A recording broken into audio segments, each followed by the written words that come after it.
Airport authority of India का एक notification हम देखेंगे। ये नोटिफिकेशन अलग अलग पोस्ट पर निकली हुई कुछ वैकेंसी के बारे में होगा। तो सबसे पहले आपको एयरपोर्ट अथॉरिटी ऑफ इंडिया को अपने ब्राउज़र पर टाइप कर देना, फिर आपको इनकी ऑफिशियल वेबसाइट पर आ जाना है। तो आपको इनकी ऑफिशियल वेबसाइट जो यहाँ पर ये दी गई थी, AAI.AERO, इस पर आपको क्लिक कर देना है। जैसे ही आप क्लिक करोगे तो आपके सामने इनकी वेबसाइट आ जाएगी। उसके बाद में आपको स्क्रॉल डाउन करके नीचे आना है और यहाँ पर देख रहे हो आप ये करियर, सबसे आपके ये इधर लेफ्ट में, तो आपको इस पर क्लिक कर देना है। जैसे ही आप इस पर क्लिक करोगे तो आपको ये नए पेज पर डायरेक्ट कर देगा। हो सकता है कुछ टाइम ले ले, क्योंकि ये आपकी नेट की स्पीड के ऊपर डिपेंड करता है।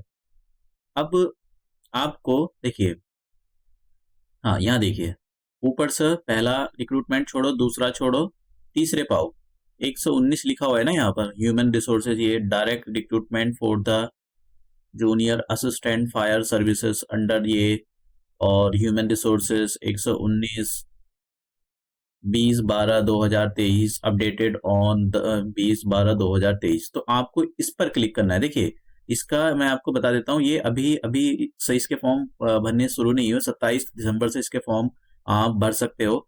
तो यहाँ पर आ जाएगा लिंक, जैसे यहाँ पर ऊपर वाला ये रजिस्ट्रेशन लिंक ऐसा है ना, ऐसे ही यहाँ पर आ जाएगा। तो जैसे ही यहाँ पर आएगा आप उसको इस पर क्लिक करके और अपना फॉर्म भर सकते हो। तो सबसे पहले मैं नोटिफिकेशन ये डाउनलोड कर लेता हूँ। तो अपडेटेड ऑन, तो आपको इस पर क्लिक कर लेना है। तो आपके सामने ये एक नए पेज पर आपको डायरेक्ट कर देगा। अब देखिए, आपको यहाँ पर ये डाउनलोड कर लेना है। मैंने आज इस पर क्लिक कर दिया है, तो आपके सामने ये इस टाइप का पीडीएफ डाउनलोड हो जाएगा। अभी ये ऑलरेडी मैंने हाईलाइट करके रखा हुआ है, तो मैं जो मेन चीज़ें उसमें एक्चुअली इसलिए हाईलाइट किया था जिससे मैं आपको मेन मेन चीज़ें बता सकूं। देखिए, ये जो वैकेंसी होगी ये सदर्न रीजन के लिए होगी, मतलब साउथ इंडिया में आपको पोस्टिंग दी जाएगी। चेन्नई वगैरह हो सकता है, कहीं भी दी जाए। जैसा कि आप जानते हो कि जो एक ये जो एयरपोर्ट अथॉरिटी ऑफ इंडिया, इसको पार्लियामेंट के एक्ट से बनाया गया था, और ये मिनी रत्ना कंपनी है, कैटेगरी 1 का इसको स्टेटस मिला हुआ है। आपको जब भी अप्लाई करना है तो मैंने आपको बताया, आप यहाँ से भी जा सकते हो। अब देखिए, यहाँ पर पहली वैकेंसी जो है वो 73 है, पहले नंबर की वैकेंसी, और ये वैकेंसी रिजर्व है। जो एक्स सर्विस मैन है ये उनके लिए रिजर्व है, जूनियर असिस्टेंट फायर सर्विस। तो जो एक्स सर्विस मैन है, अभी हम देखेंगे क्वालिफिकेशन कितनी क्या होगी इसकी। और यहाँ पर दिया हुआ है कि भाई ग्रेड वगैरह, पे स्केल आपका कितना रहेगा, ये सब दिया गया है यहाँ पर। जनरल वालों के लिए कितनी, ईडब्ल्यूएस वालों के, ओबीसी वालों के लिए कितना है, सब कुछ दिया गया है। अब ये जो पोस्ट है जूनियर असिस्टेंट ऑफिस की पोस्ट, ये बैकलॉग है। बैकलॉग का मतलब ये होता है कि ये आपके लिए नहीं है। सच बताऊं तो ये रिजर्व पोस्ट है। ये वाली भी, ऊपर वाली भी पोस्ट, दूसरे नंबर की पोस्ट, ये रिजर्व है। ये डिसेबल पर्सन जो है, ये उनके लिए रिजर्व पोस्ट, रिजर्व है। दो ही पोस्ट है यहाँ पर, आपके लिए भी आएंगी। अभी अभी मैं आपको आगे बताता हूँ।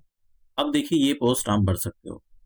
Vacancy and reservation for the post of the senior assistant electronics. तो आपके लिए 25 वैकेंसी है यहाँ पर। तो आप इन 25 वैकेंसी के लिए अप्लाई कर सकते हो। पे स्केल जूनियर असिस्टेंट इलेक्ट्रॉनिक्स यहाँ पर 36,000। ठीक है, सैलरी तो बहुत मिलती है। ये तो खैर पे स्केल होता है, जो एक बेसिक पे स्केल होता है। उसके बाद में आप इसके लिए post of the senior assistant accounts, तो आप समझ गए, ये सीनियर असिस्टेंट इलेक्ट्रॉनिक्स के लिए है। और ये नीचे वाली जो पोस्ट है सीनियर असिस्टेंट अकाउंट्स के लिए हो, ये 19 पोस्ट है। तो ये जनरल लोगों के लिए आप भर सकते हो इसको। यहाँ पर ये नीचे पे स्केल दिया गया है कि भाई 36,000 से आपकी जो सैलरी स्टार्ट होगी, और ये 1,10,000 तक आपकी सैलरी जाएगी। तो मतलब जाएगी, इसका मतलब ये नहीं होता इतनी सैलरी, सैलरी तो बहुत मिलती है, बहुत सारे आपको अलाउंसेस मिलते हैं, बहुत सारी चीजें होती हैं। अब बात करते हैं कि भाई आपका जो ये फॉर्म कब से भर सकते हो। देखिए, 27 दिसंबर 2023 से आप फॉर्म भरना शुरू कर सकते हो, और 26 जनवरी 2024 इसकी लास्ट डेट अप्लाई करने की। ये अभी इसका लिंक अभी एक्टिवेट नहीं हुआ है, जैसे मैंने कहा था, वो हो जाएगा।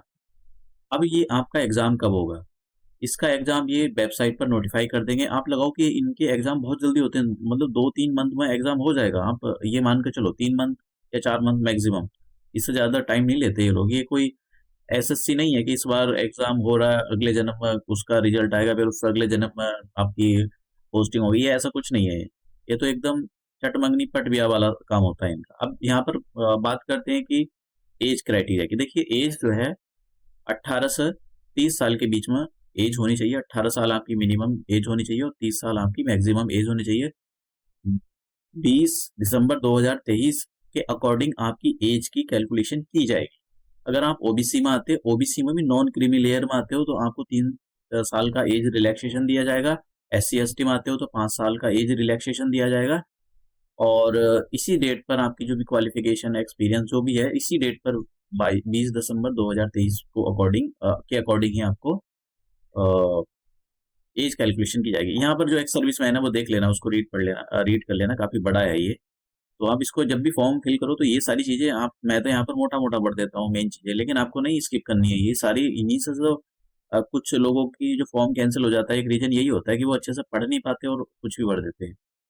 अब क्वालिफिकेशन की बात करते हैं। देखिए, अगर हम बात करें तो ये जो जूनियर असिस्टेंट जो मैंने कहा था कि जो एक्स सर्विसमैन के लिए रिजर्व है, तो जूनियर असिस्टेंट फायर सर्विसेज ये रिजर्व जॉब है, नॉर्मल पर्सन नहीं भर सकते हो। जो एक्स सर्विसमैन है वो अप्लाई कर सकते हैं, कहीं जॉब कर रहे हैं या उसमें। तो अब उसके लिए या तो आपके पास 12 रेगुलर, मतलब किसी भी हो सकता है आपके पास PCM हो या नॉर्मल आपने 12th पास किया हो, या फिर 10th प्लस, देखिए 10th plus 3 year approved regular diploma in mechanical automobile और फायर, इसके अंदर आपके पास 10th किया हो, उसके बाद में आपने 3 साल का डिप्लोमा किया हो, तो ये बहुत जरूरी है। अब उसके बाद में आ जाते हैं यहाँ पर, देखिए आपके पास ड्राइविंग लाइसेंस होना चाहिए, क्योंकि ये फायर सर्विस वाला है, तो आपके पास ड्राइविंग लाइसेंस होना चाहिए।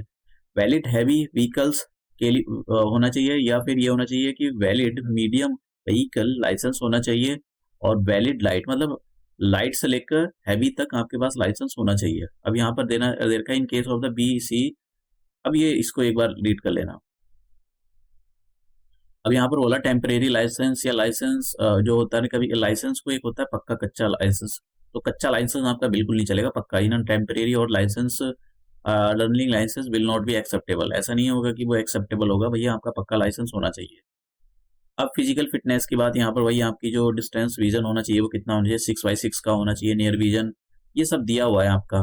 तो मेडिकल तो होगा ही, क्योंकि भाई आपको एयरपोर्ट अथॉरिटी ऑफ इंडिया में आप काम करोगे। तो अब बात करते हैं, हियरिंग नॉर्मल होनी चाहिए, स्पीच बोलने का तरीका भी नॉर्मल होना चाहिए। हाइट बात कर लेते हैं, मैन और वीमेन के लिए हो। देखिए 167 से कम नहीं होनी चाहिए हाइट मैन के लिए हो, वीमेन के लिए 157 से कम नहीं होनी चाहिए। उसके बाद करें कि उनका वेट कितना होना चाहिए, 55 केजी मैन का होना चाहिए, 45 केजी वीमेन का होना चाहिए। एज रिलैक्सेशन यहाँ पर दिया गया, देख लेना आप कि भाई कितना। अब बात करते हैं जूनियर असिस्टेंट। देखिए आप ये पढ़ लेना है अच्छे से आपको, जब अगर आप अप्लाई करना चाहते हो तो। जूनियर असिस्टेंट ऑफिस के लिए हो, एजुकेशन ग्रेजुएट होने चाहिए किसी भी स्ट्रीम से। अब बात करते हैं सीनियर असिस्टेंट, जो आपके लिए जो नॉर्मल पर्सन भर सकते हैं। सीनियर असिस्टेंट इलेक्ट्रॉनिक्स के लिए हो, देखिए क्या होना चाहिए, डिप्लोमा इन इलेक्ट्रॉनिक्स या टेलीकम्युनिकेशन या रेडियो इंजीनियरिंग, तो इसमें आपके पास डिप्लोमा होना चाहिए। 2 इयर्स रेलिवेंट एक्सपीरियंस, ठीक है, मतलब आपको पास इलेक्ट्रॉनिक्स में अगर डिप्लोमा है तो 2 साल का 3 साल 2 साल का एक्सपीरियंस आपका इलेक्ट्रॉनिक्स में या टेलीकम्युनिकेशन या रेडियो इंजीनियरिंग में होना चाहिए। समझ गए आप।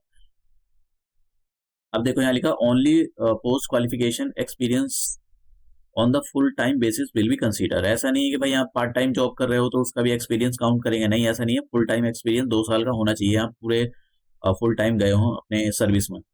अब बात करते हैं सीनियर असिस्टेंट अकाउंट्स की, तो इसमें ग्रेजुएट प्रीफरेबली, देखो जैसे इन्होंने बोला कि BCom होना चाहिए, तो BCom होना चाहिए भैया, 2 साल का एक्सपीरियंस होना चाहिए आपके पास, और वही एक्सपीरियंस आपका। अब यहाँ पर तो इन्होंने बोला है कि ग्रेजुएट प्रीफरेबली BCom, तो BCom ही वाले भर देना इसको, क्योंकि हो सकता है कि ये जो दूसरे नॉर्मल उन्होंने भरा फिर उनको नहीं देंगे ये। अब बात करते हैं सिलेक्शन प्रोसेस। देखिए जूनियर असिस्टेंट्स फायर सर्विस के लिए जो रिजर्व है, कंप्यूटर बेस्ड एग्जाम होगा उनका, 2 घंटे का होगा। यहाँ पर सब दिया गया, आप पढ़ लेना, जो ये एक्स सर्विसमैन वाले खुद पढ़ लेना इसको। मैं जरा सिलेबस क्या होगा, 50% जो बेसिक बेसिक मैथमेटिक्स होता है, बेसिक साइंस होती है, एलिमेंट्री एजुकेशन होती है 10th क्लास के लेवल पर, वो पूछा जाएगा। और 50% क्वेश्चन आपके जनरल नॉलेज के, जनरल इंटेलिजेंस, रीजनिंग के, क्वांटिटेटिव एप्टीट्यूड, इंग्लिश के क्वेश्चन पूछे जाएंगे 12th स्टैंडर्ड के। बात करते हैं स्टेज 2 के बारे में। जब आप ये पास कर लोगे तो आप शॉर्ट लिस्ट होगे, और उसके लिए वहाँ पर डॉक्यूमेंट वेरिफिकेशन, मेडिकल फिटनेस, वो सारी चीज़ें होंगी। और फिजिकल एंड्योरेंस, मतलब ये आपसे वो रनिंग भी कराएंगे भाई, 100 मीटर आपको रन करना है, तो हर एक जैसा रोप क्लाइंबिंग कराएंगे, रोप पोल क्लाइंबिंग कराएंगे, 60 metre running with human dummy. तो इसका टोटल 20-20 मार्क्स का होगा। यहाँ पर लड़कियों के लिए और मेल के लिए सब कुछ दिया गया है भाई, कितनी हाइट, कितना सब कुछ क्या होना चाहिए। फीमेल के लिए यहाँ पर दिया गया है, तो आप इसको एक बार रीड कर लेना। अब बात करते हैं जूनियर असिस्टेंट ऑफिस के लिए। तो इसमें भी रिटर्न एग्जाम होगा, 100 मार्क्स का होगा, 2 घंटे का होगा। और यहाँ पर इसको एक आपका लिटरेसी टेस्ट भी होगा, computer literacy test in MS office. तो बहुत रिलेटेड क्वेश्चन पूछेंगे आपसे। सिलेबस क्या होगा? सिलेबस इसका 50% question subject relating to the educational qualification. तो जो भी आपकी मतलब जिसके लिए भी जैसे जूनियर असिस्टेंट्स की इसमें क्वालिफिकेशन थी, तो उसी से 50% सिलेबस आएगा। फिर 50% syllabus general knowledge, reasoning, English, इनसे क्वेश्चन पूछे जाएंगे। मिनिमम पास बोला है भाई 40 आनी चाहिए 100 में से, PWBD वालों के लिए जो फिजिकल हैंडीकैप। अब बात करते हैं सीनियर असिस्टेंट इलेक्ट्रॉनिक्स के लिए, जो नॉर्मल पर्सन होते हैं, जो सब भर सकते हैं। रिटर्न एग्जाम होगा, कंप्यूटर बेस्ड एग्जाम होगा, 100 मार्क्स का होगा, 2 घंटे का टाइम होगा। 70% क्वेश्चन जो आपके टेक्निकल एजुकेशन से पूछे जाएंगे और 30% question general knowledge, general intelligence, general aptitude और इंग्लिश से पूछे जाएंगे। मिनिमम मार्क्स 100 में से 50 आने चाहिए जनरल वालों के लिए, और EWS वालों के लिए, OBC वालों के लिए।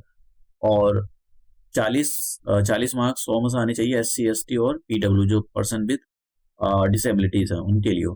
अब यहाँ पर देखिए, जब आप ट्रेनिंग में जाओगे, आपको 4 वीक की ट्रेनिंग होगी, अप्रोक्सीमेट 1 मंथ की ट्रेनिंग होगी, उस टाइम आपको 25,000 रुपए से सैलरी मिलेगी। और भी बहुत सारे वो होते हैं। अब बात करते हैं सीनियर असिस्टेंट अकाउंट्स के लिए। सीनियर असिस्टेंट अकाउंट्स के लिए आपका रिटर्न एग्जाम होगा, कंप्यूटर बेस होगा, 2 घंटे का टाइम होगा। उसके बाद में आपका कंप्यूटर का टेस्ट होगा एमएस ऑफिस का। बात करें यहाँ पर सिलेबस क्या होगा, 70% क्वेश्चन जो टेक्निकल क्वालिफिकेशन से पूछे जाएंगे, और 30% क्वेश्चन आपके जनरल नॉलेज हो गया, जनरल इंटेलिजेंस हो गया, रीजनिंग के क्वेश्चन, जनरल एप्टीट्यूड और इंग्लिश के क्वेश्चन पूछे जाएंगे। मिनिमम यहाँ पर बोला है आपके पास कितने मार्क्स आने चाहिए। मिनिमम 50 मार्क्स आने आपके चाहिए 100 में से, और ये जनरल वालों के लिए, EWS और OBC वालों के लिए। अगर बात करें कि जो SC ST वालों के लिए कितने आने चाहिए, 40% नहीं, 40 मार्क्स आने चाहिए। फीस कितनी रहेगी बनने की भैया? 1,000 रुपये फीस है। जब डेट मैंने आपको बता ही दिया है कि आप कब से भर सकते हो, तो अब तो इसके अंदर ऐसा कुछ नहीं है बताने वाला। मैं इसका ये PDF वगैरह ऑनलाइन अप्लाई करने वाला सिस्टम सारा मैं डाल दूंगा वेबसाइट नीचे।